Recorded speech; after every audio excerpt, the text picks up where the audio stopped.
Boa noite a todos. Nós estamos no capítulo 5, a Lei da Conservação, e vamos à pergunta 721.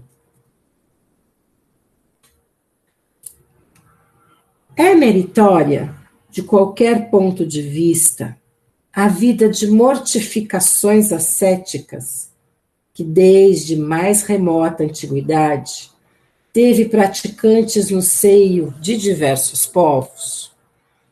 Bem, não faltou na nossa história, desde os primórdios, religiões, sacerdotes, imposição de dogmas, de regras, de leis, de organizações religiosas sobre a sociedade. O que mais nós vimos nesse tempo todo foi o domínio do processo religioso, das práticas das seitas religiosas sobre a humanidade. E essa pergunta nos faz uma reflexão importante, porque a gente vê que todas as religiões, elas impuseram condutas ao grupo seguidor.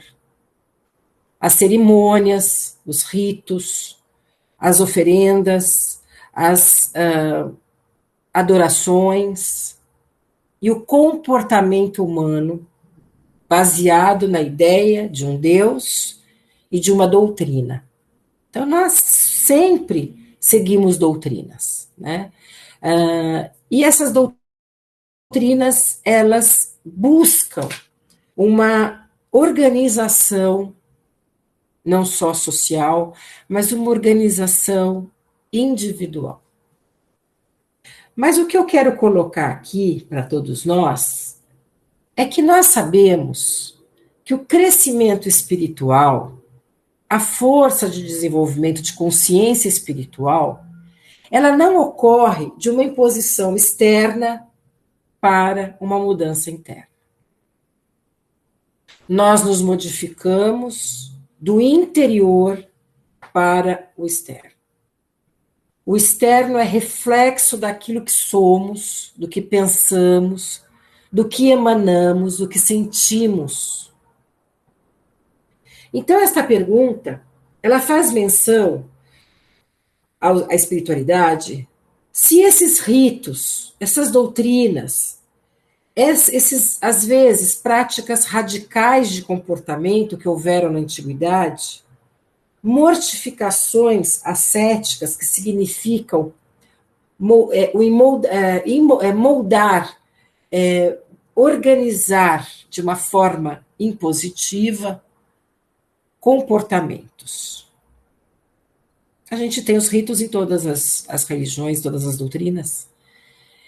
E o que eu quero colocar é que nós podemos ter a prática religiosa, dogmática, a prática de uma organização religiosa, mas esta organização externa só vai ter eco se internamente nós estamos em processo de modificação.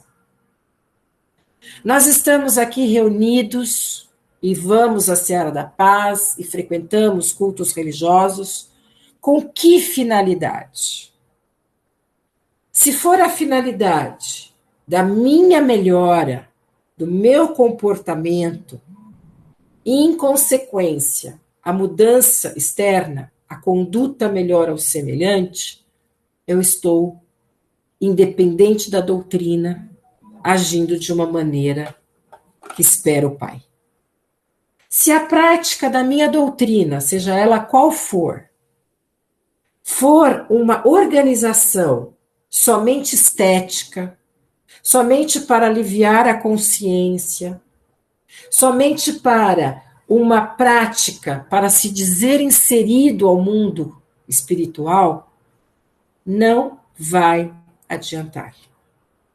Será uma perda de energia, uma perda de consciência do que realmente nós estamos procurando na doutrina espiritual a qual pertencemos.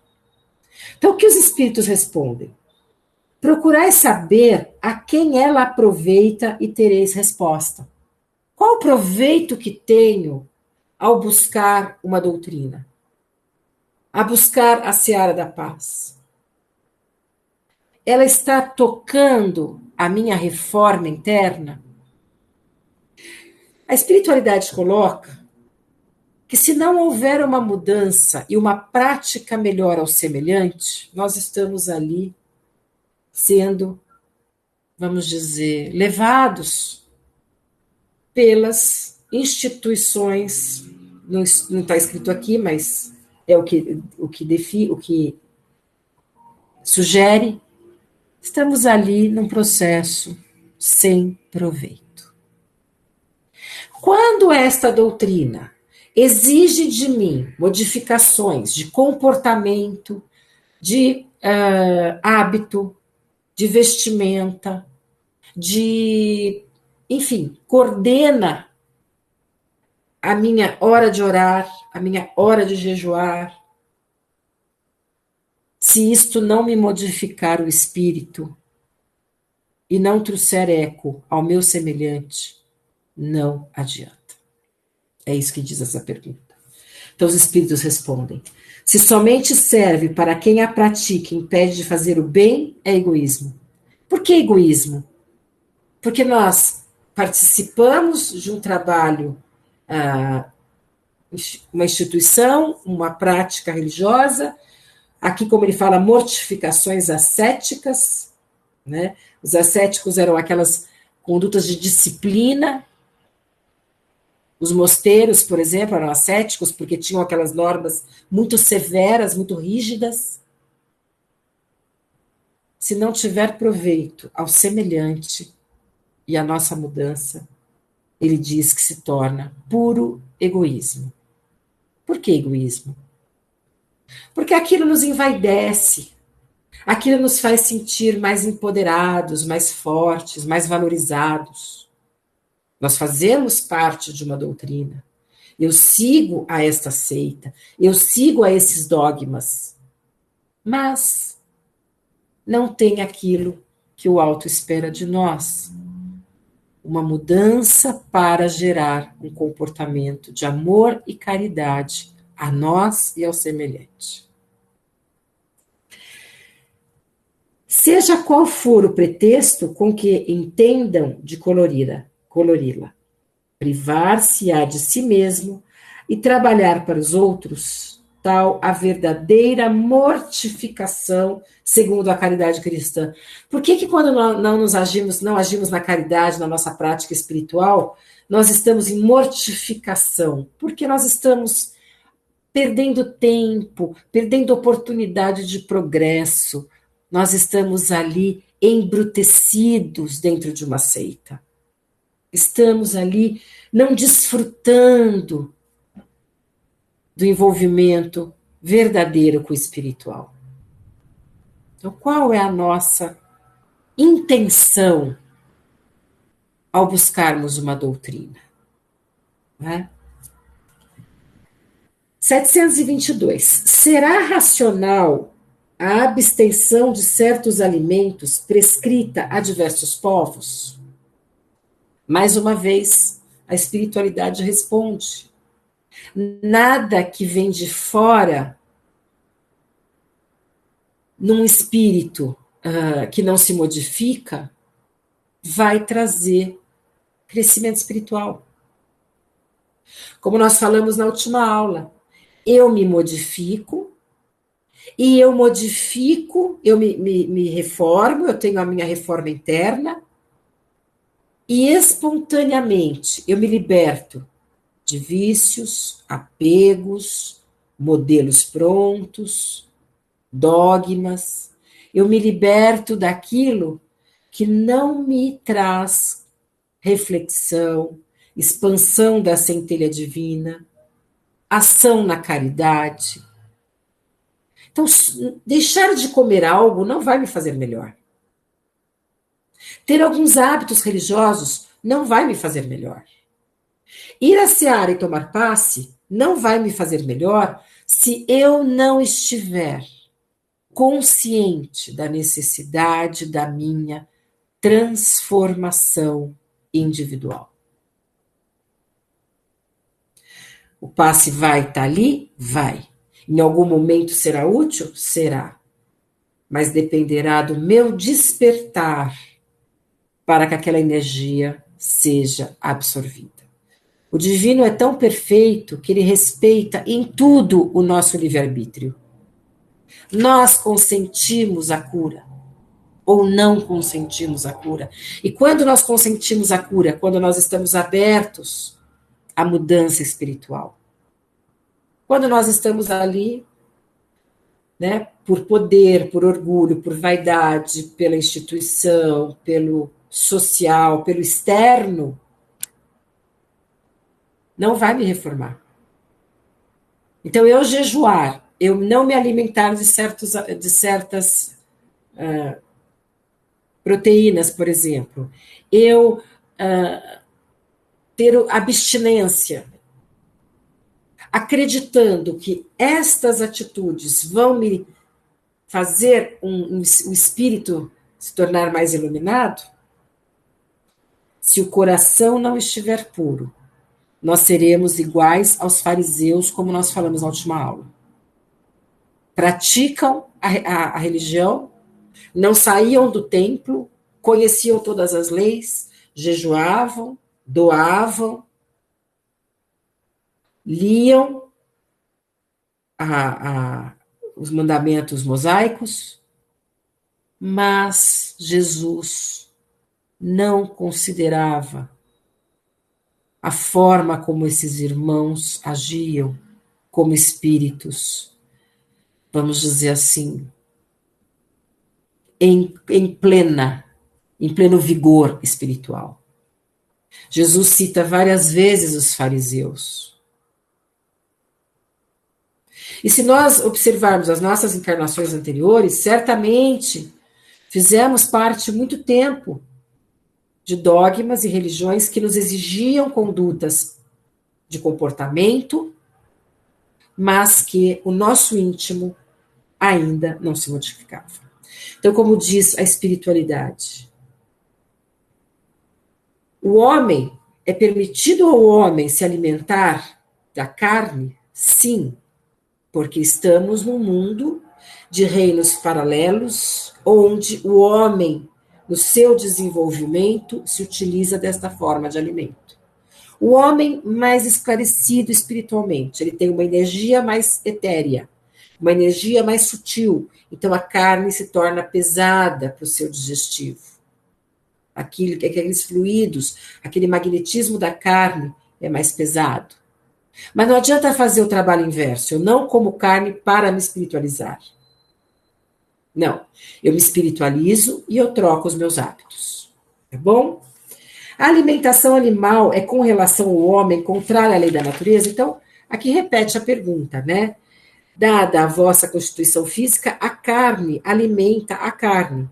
Do contrário, o homem se debilita. A lei da conservação lhe prescreve, como um dever, que mantenha as suas forças e sua saúde para cumprir a lei do trabalho. Ou seja, o homem, ele se dispõe do que a natureza ofereceu para ter energia. Ele, pois, tem que se alimentar conforme o reclame a sua organização. Então, a espiritualidade mostra que não há uma condenação espiritual, um juízo inadequado àquele que se alimenta da carne. Mas nós sabemos que com a mudança perispiritual, as energias não condizem mais com o alimento, com a carne vermelha. Tá bom? Será meritório abster-se o homem da alimentação animal ou de outra qualquer expiação? A espiritualidade diz o seguinte: se praticar esta privação em benefício dos outros, ou seja, o que essa pergunta quer dizer? Se eu me privar de me alimentar, se eu me privar de me alimentar para saciar a fome do meu semelhante, eu estou numa prática de caridade. Então, no caso de eu me abster da alimentação para servir ao semelhante, eu estou atuando dentro de uma proposta como Jesus espera de nós. né? Como a ação da caridade. Eu ofereço o que tenho, faço o meu jejum, me abstenho da minha alimentação para servir meu semelhante. Aos olhos de Deus, porém, só há mortificação, havendo privação séria e útil. Por isso é que qualificamos de hipócritas os que apenas aparentemente se privam de alguma coisa. Então, esse capítulo está falando muito sobre isso, né? Que as privações externas, a abstinência externa, por si só, não determina a minha espiritualidade. A minha espiritualidade é a ação, é o reflexo do amor que eu tenho a mim e ao meu semelhante. E quanto mais esse amor se amplia, mais eu me abstenho de coisas externas. Então, tudo vem do nosso íntimo espiritual. Aí a questão que entra aqui neste capítulo sobre as religiões. Ele não está sendo explícito aqui, mas é a nossa análise. Seguimos as doutrinas, seguimos as mortificações, seguimos a orientação. E estas práticas estão modificando o nosso espírito? Né? Desculpa, eu estava colocando, eu vi uma colocação aqui, foi o Vicente que fez. Vicente, você quer falar? Deixa eu abrir aqui. Não, a dúvida foi parar de comer carne, eu tenho que parar de comer carne, eu posso só apenas diminuir só um pouquinho? Não entendi, se diminuir a carne? Tipo assim, eu não vejo intenção em parar nenhuma de comer carne. Não tenho Sim, essa pretensão. sim. Posso diminuir só um pouco? Então, mas aqui o que ele está colocando, Vicente, é o seguinte: o fato de não comer carne, o fato de você se alimentar de carne ou não, não vai determinar a sua espiritualidade. Quando eu tenho uma ascensão maior espiritual, que a nossa energia já se afina, a gente já está numa condição espiritual diversificada, no sentido de um perispírito menos grosseiro, a carne pode ser indigesta. Mas pode não ter uma afinidade com o nosso corpo. Mas é o que coloca o capítulo. Não é comer ou não comer a carne que vai te fazer um espírito evoluído. É a sua prática diária de ação ao semelhante, de ação de mudança, onde os hábitos vão se modificando ao longo da nossa evolução. Tá? É isso que coloca o capítulo. Que se deve pensar das mutilações operadas no corpo do homem e dos animais. No Oriente é muito comum a mutilação dos corpos, especialmente feminino, para que não haja a sensibilidade física da mulher. Então, veja, adianta, para ter um controle da sexualidade no desenvolvimento do homem aqui na humanidade, adianta uma violação ao organismo, ao corpo humano?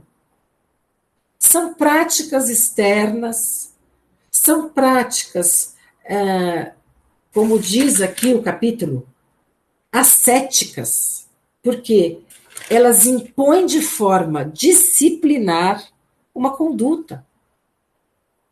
Mas não é o íntimo. Né? Então, assim, a organização da energia sexual do indivíduo vai se modificando com a evolução espiritual dele. Tudo, a nossa fome, a nossa sexualidade, a nossa vaidade, tudo vai se modificando. As práticas materiais, as práticas morais vão sendo substituídas por práticas de caridade e amor ao próximo. Mas mutilar o corpo não vai modificar a intenção espiritual, a frequência espiritual. Então, o homem insiste em gerar situações que promovam uma disciplina sem entender que a nossa espiritualidade, ela depende de uma reforma íntima, que não é a mutilação dos corpos, não é a abstinência da carne, não é a abstinência de alimento que vai nos levar a esta transformação. Será o conhecimento e a experiência na vida encarnada que irá nos modificar. As situações diversas irão nos modificar. Não a imposição de uma regra. Então, aqui ele diz, a que propósito semelhante questão? Qual o propósito da mutilação de um corpo para buscar a evolução, o aprimoramento? Qual o sentido que há nisso? Aonde uma vez, deixa eu pôr óculos, ainda uma vez, inquiris sempre vós mesmos se é útil aquilo de que porventura se trate. A Deus não pode agradar o que seja inútil, e o que for nocivo lhe será sempre desagradável. Então, além de ser nocivo, prejudica a humanidade. Porque, sabendo, Deus só é sensível aos sentimentos que levam para ele a alma, obedecendo-lhe a lei e não a violando, é que podereis forrar-vos ao jugo de vossa matéria terrestre. Então, esse capítulo tem muitas perguntas e todas elas chegam ao mesmo ponto. Tudo que nós buscamos aqui, ainda, as atitudes contra o corpo, as atitudes de práticas dogmáticas, as atitudes externas impostas, não modificam nosso espírito. Visto que os sofrimentos deste mundo nos elevam, se os suportamos devidamente, dar-se-á que também nos elevam os que nós mesmos criamos? Nós já temos uma vida, o que a pergunta o que essa questão está querendo dizer? Se nós já temos, se os problemas que nós temos na encarnação nos elevam, o grupo de Kardec pergunta, se eu criar mais sofrimento para suportar, eu estarei evoluindo mais? Será que a gente tem condição de saber onde a gente precisa impor mais sofrimento? Nós não precisamos impor mais sofrimento, nós precisamos entender os sofrimentos que nós temos para deles tirar um proveito. Não adianta eu pôr mais sofrimento na minha vida, achar que o Pai vai nos fazer evoluir, vai nos trazer a dádiva celeste, porque estamos sofrendo. Nós não estamos sofrendo porque o Pai assim espera. Nós sofremos na encarnação pela lei de causa e efeito. Eu emano, volta. Eu penso, volta. Eu tenho uma ação, volta. Se eu criar coisas a mais para mim, eu não estou na lei da causa e efeito. Eu estou na lei do efeito só. É justo isso? Não. Não é justo e nem é algo que a espiritualidade possa entender como salutar. Nós estamos aqui para buscar a nossa felicidade, que não são as práticas materiais. É a vida de um crescimento constante nas dificuldades que vemos ao nosso entorno, que sentimos no nosso espírito e nos transformamos. Todos nós já trazemos muitas dores nesta vida. Não tem porquê aumentar, não vai tornar o espírito mais feliz. O faquir, ele deita numa cama de prego acreditando que aquele sofrimento o elevará. Não, ao contrário. Ele está enfraquecendo o corpo físico, ele está dando um exemplo de dor e sofrimento ao semelhante, Ele não está refletindo sobre a verdade divina da consciência eterna. Ele não está entendendo Deus como um ser bom, iluminado e divino e justo, que não quer o mal, não quer o sofrimento. Então, tudo aquilo que eu me imponho, trazendo sofrimento, não me eleva. Já bastam as provas e expiações que trazemos nesta encarnação. Já são bem pesadinhas para todos nós. Já temos ali que refletir, que modificar, que nos mudar. E isso era muito comum na Idade Média, na Antiguidade, era muito comum. Né? Não gosto de falar sobre as religiões, mas os mosteiros tinham práticas bastante severas. Então, qual o objetivo disso? Uma dor ao corpo físico para atingir a alma? Isso não existe. Né? Não existe isso. Os sofrimentos naturais são os únicos que levam, porque vem de Deus. Os sofrimentos voluntários de nada servem, quando não concorrem para o bem do outro. Supões que se adiantam os caminhos do progresso os que abreviam a vida, mediante rigores sobre-humanos, como fazem os bonzos. O que seriam os bonzos? Os bonzos eram os sacerdotes, os místicos, os faquires e outros fanáticos de muitas seitas. Aqui está a palavra correta. Fanatismo. É a falta de reflexão sobre o espiritual. Eu vou deitar na cama de prego e eu vou ser salvo. Eu vou chicotear minhas costas porque eu sou ruim, eu vou pagar os meus erros e eu estarei liberto. Não é isto que o alto espera de nós. Isto vai contra a lei de Deus, vai contra a lei da conservação. Né? Sofrer alguém voluntariamente apenas por seu próprio bem é egoísmo. Sofrer pelos outros é caridade, tais os preceitos de Cristo. Muitas vezes a gente impõe essas práticas dolorosas como forma de orgulho. Né? Uma forma de orgulho. Eu tive que trabalhar 12 horas. Eu tive que sofrer, ficar em jejum. Eu tive que fazer... Não, isso não diz nada à espiritualidade. Vamos nos alimentar, vamos trabalhar, vamos passear, vamos ter uma vida plena, refletindo perante as dores que o alto, na sua misericórdia, trouxe à nossa vida. Olha, eu ia acabar cedo, porque eu estava gripada, e acabei o capítulo. Eu só tenho mais uma pergunta, Rose. Uma vez que não devemos criar sofrimentos voluntários que nenhuma utilidade tenham para o trem, deveremos cuidar de preservar-nos dos que prevejamos ou nos ameacem? Claro, nós estamos aqui para nos proteger. Então, se eu frequento uma seita que me manda utilizar algo que vai me fazer mal, eu não posso utilizar.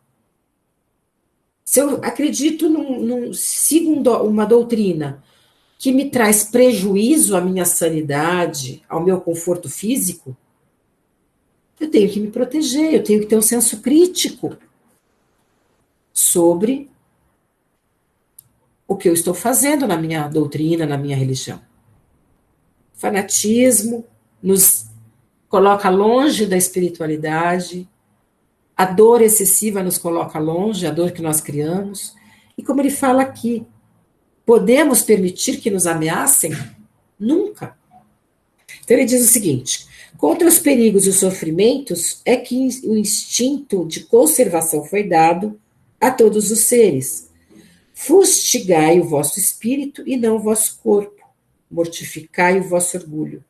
Sufocai o vosso egoísmo, que se assemelha a uma serpente que a vós roer o coração, e fareis muito mais pelo vosso adiantamento do que infligindo-vos rigores que já não são deste século.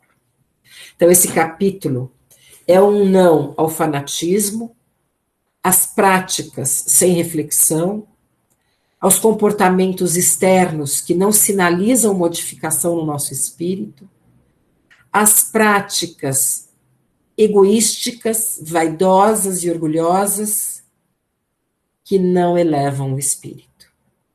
E que ao longo da história, nós vimos, eu sou melhor que você porque eu jejuo 3 dias, eu sou melhor porque eu tenho tal comportamento, e assim vamos. Aquele que é evoluído espiritualmente, trabalha em silêncio, ora em silêncio, e não causa o espanto ao semelhante. Andar sobre o fogo não vai sobre o carvão, não vai me fazer mais evoluído. Ao contrário, trará prejuízos ao meu corpo, eu responderei por este prejuízo na espiritualidade. Tá bom? Então, esta aula, esse capítulo, ele foi bem extenso, talvez um pouco repetitivo, talvez eu tenha sido um pouco repetitiva, mas é um alerta para não cairmos na falsa ideia de que porque estamos indo à seara, estamos tendo algumas atitudes que julgamos corretas, estamos isentos da reflexão e da reforma interna, que realmente é a sofrida, que é matar o orgulho, matar o egoísmo, matar a vaidade, matar os vícios, que são mudanças silenciosas. Se eu não demonstrar, ninguém vai perceber. É uma história nossa conosco mesmo. É uma conversa minha comigo mesma, né? Porque na prática social ninguém tem nada a ver com isso. Mas é um alerta a nós. Vamos utilizar verdadeiramente esta doutrina maravilhosa que temos, que não nos impõe fanatismos, mas sim o estudo e a reflexão. Tá bom? Eu não vou à missa e vou me salvar porque eu vou à missa. Não quer dizer nada. Então, a prática espiritual, a prática da doutrina espiritual não nos liberta, não nos santifica. Está aí a parábola do bom samaritano. Passou o fariseu, passou o saduceu, passou o publicano.